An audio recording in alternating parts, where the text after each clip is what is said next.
Presidente Lula envia para o Congresso Nacional proposta para a regulamentação dos trabalhadores de aplicativos. Esse é o tema mais quente dessa semana.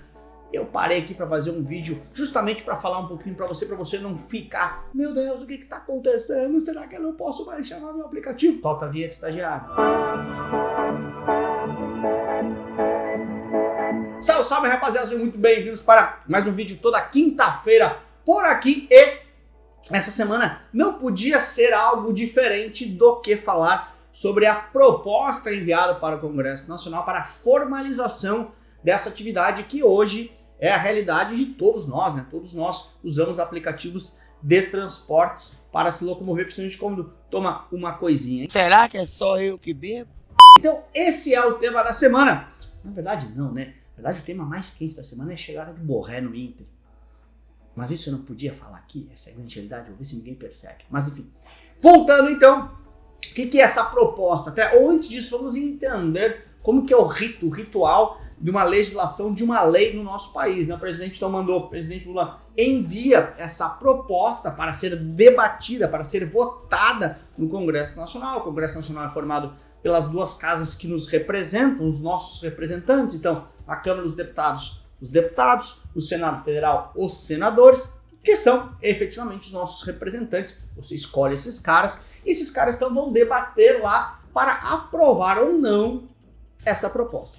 Como a proposta foi enviada em regime de urgência, os caras têm 45 dias, não pode ficar sentado em cima lá sem decidir, 45 dias para pararem, conversarem, votarem e efetivamente ou não aprovarem. O que são as principais regulamentações? O primeiro passo é que o governo decidiu desmembrar isso, né? Antes era um projeto único para todos os aplicativos, então Uber 99, por exemplo, e também Rappi, iFood, etc. Se desmembrou isso, sobe primeiro só os de 4 rodas, que chama, né? Os aplicativos de transporte de pessoas, não de encomendas / comidas, como queiram, enfim. Então, nesse momento, as duas plataformas mais afetadas seriam Uber e 99, que são, acredito eu, as maiores aí. Chega!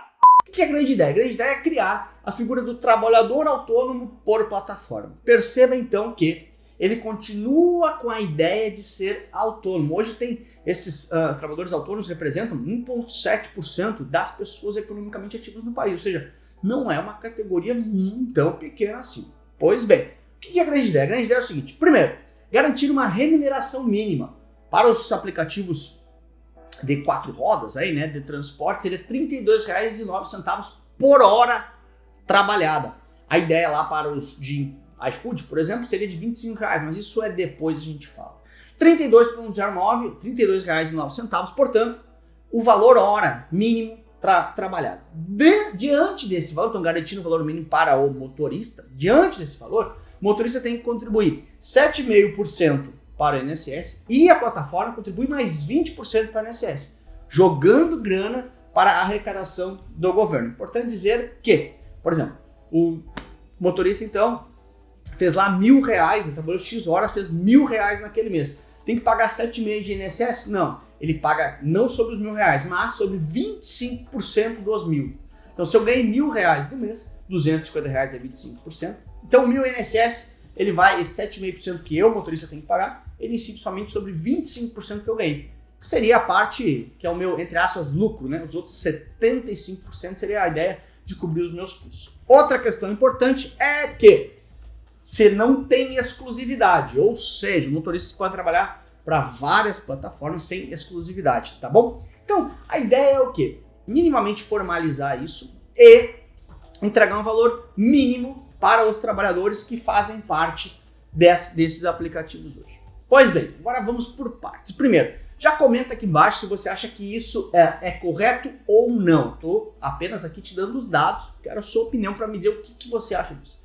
Segundo, o que deve acontecer então nesse cenário? Bom, primeiro, lá no Legislativo tem parlamentares que defendem o extremo, ou seja, que os motoristas deveriam ser contratados pelo regime CLT, como é o grande regime de contratações do país hoje, ou seja, formalizado totalmente. Tem outros parlamentares que defendem algo muito parecido com o que é hoje, 100%, assim, não é livre, não é 100% autônomo, sendo que as as plataformas, Uber, o 99, etc., tem alguns benefícios já para os seus motoristas, né, mínimos, mas tem, que é uma ideia do seguro, uma ideia de alguns benefícios para quem trabalha com isso, mas a ideia desse projeto é aumentar um pouco essa rede de benefícios. Beleza. Outro ponto é que as plataformas, né, as empresas dizem que, legal, sou parceiro de conversar sobre como melhorar essa relação. Aliás, é um esforço internacional, não só aqui no Brasil, tá? Os presidentes do Brasil e dos Estados Unidos falam sobre isso, inclusive. Então, eu sou legal, acho que é legal a gente formalizar, até porque o grande problema é, por exemplo, tempo atrás, a Uber foi condenada por um juiz em primeira instância a pagar uma multa milionária para vários seus motoristas. Depois até foi revogada essa multa, tá? Mas isso traz o quê? Insegurança jurídica. Então, o que deve acontecer? Bom, se isso for aprovado nesse formato que foi proposto, né? Claro que no primeiro momento sobe a arrecadação para o governo. Olá, eu gosto de dinheiro. Mas, em contrapartida, traz maiores custos para a operação das plataformas em si. E aí, na prática, é o seguinte, cara, ou as plataformas vão repassar isso para os usuários, ou eventualmente, nesse modelo eu não consigo mais operar por aqui.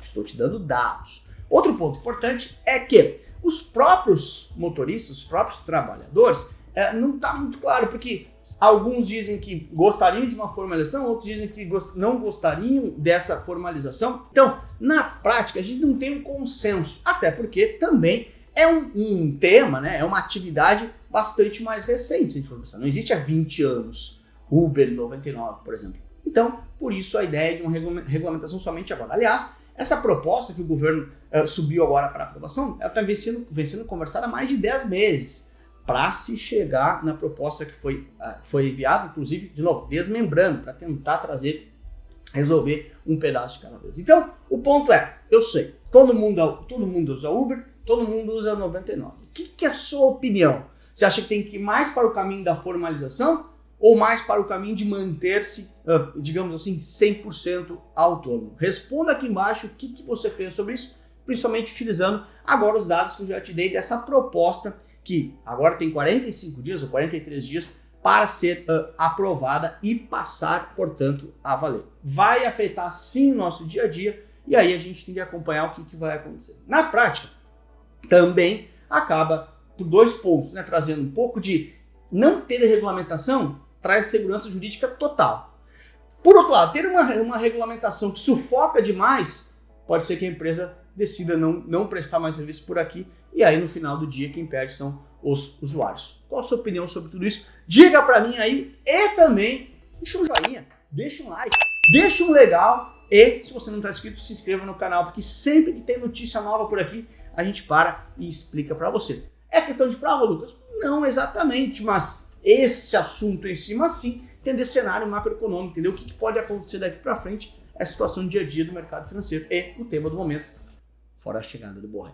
Te espero semana que vem. Super beijo, até a próxima. Tchau!